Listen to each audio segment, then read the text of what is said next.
Thank you. All right. Good morning, everyone. And of course, thank you, Dr. Tapas, for inviting me here. And also, I would add to some of the other presenters as said, I'm so happy to see this event being set up. I think it's great to bring industry and the academicians together. It's great for the students. It's great conversation all around. I'm learning through hearing what I heard today as well.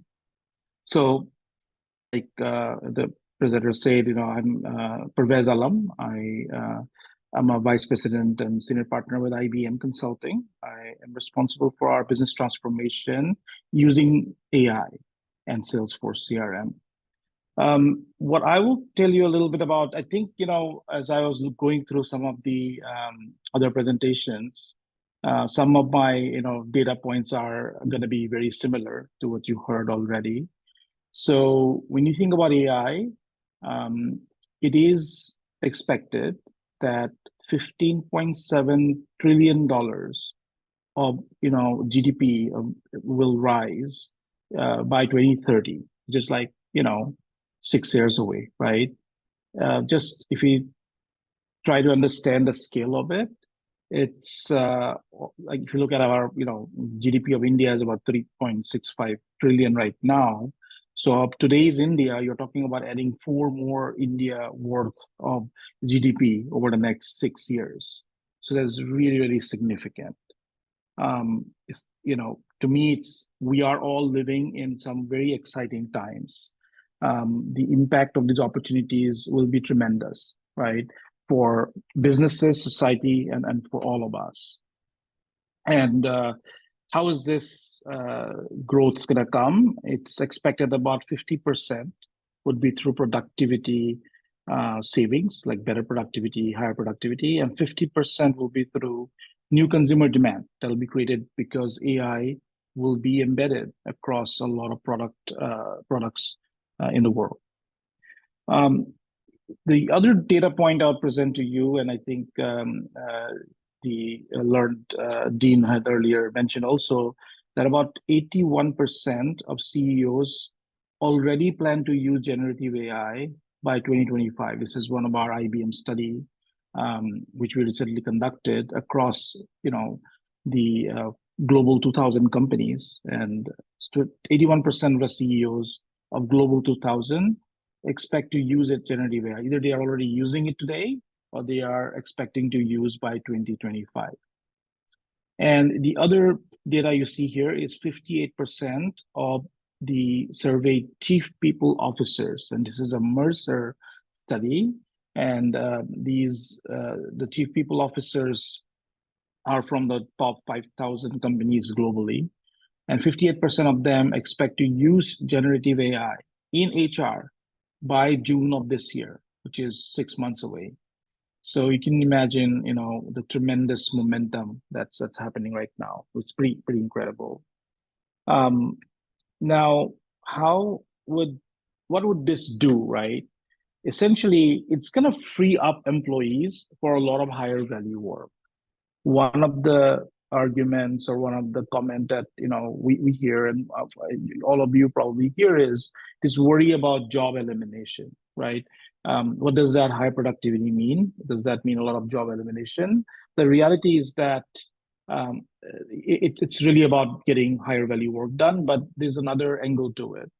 And you've heard presenters talk earlier about the lack of skilled skilled people in many of the industrialized nations. So it's kind of this growth in productivity is required just to maintain the quality of life and to maintain the growth in the GDPs of some of the industrialized countries, because they're just not adding as many skilled resources into their economies. So this productivity growth that AI will bring will actually be quite necessary to do that. And then that also frees up the existing employees to do higher value work. And one of the examples that that comes up is like the ATM machines, right? When the ATM machines, in fact, I'll be proud to say it's a IBM invention as well, way back in the past. that were considered to take a lot of jobs away. But if you look at what happened in the world, you have more tellers today than they had tellers when ATM machines came up. However, the value of work, the quality of work that tellers do today is very different. It just added up more demand overall to our economy. So that's exactly what is expected to happen. The additional productivity, the additional innovations will fuel a lot of new experiences, a lot of new revenue streams, and new business models. There are new business models that will come in the next several years that we are not even aware of today. So that's kind of the promise of this new innovation that we are all looking towards right now. AI, to me, is an opportunity that fuels this and funds this innovation that is to come. One thing that we like to talk about is, how do we unlock this potential?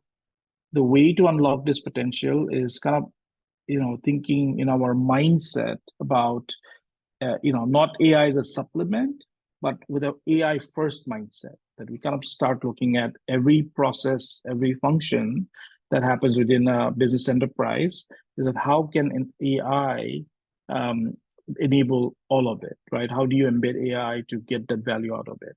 So that's essentially that change in mindset will help adopt it and adopt it in the right way, responsibly as well. One example I'll give you here is what's happening right now, and this is a lot about what's going to come. But what I would like to draw your attention here is this is something that we are doing right now. We have adopted right now. It's operational, and it's been operational for almost 2 years now for us here at IBM.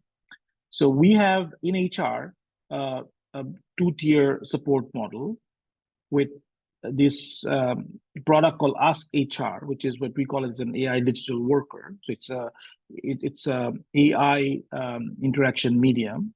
So pretty much all of our HR communication, all of our HR interaction for our employees, of close to 400,000 employees across the globe, starts with the Ask HR bot. It's a digital worker. It's like the ChatGPT within our own enterprise. So we go in and we start our HR function through that, regardless of whatever it is. You want to take a leave, you want to promote someone, you want to increase somebody's salary, you want to transfer someone from one place to another, or you want to look up an HR policy, what have you. Any HR need that you have, we start with this digital worker.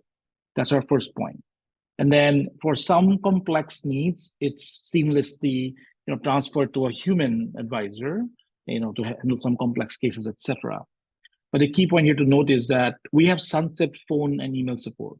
So at IBM, there is no phone, like HR phone, or there's no HR email that any employee goes to.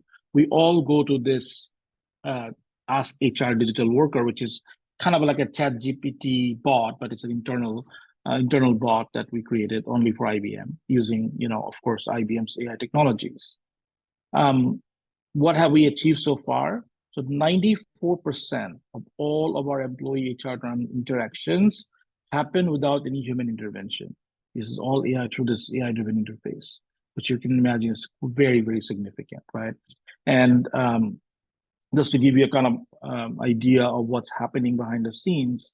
So pretty much for all of these different HR use cases, we leverage this Ask HR bot, which we call a digital worker. It's an AI worker, which embeds everything that we leverage in AI. So about 30 plus different HR applications come alive through this one bot that we can just in natural language converse and get our work done, with 94% transactions not needing any human intervention at all.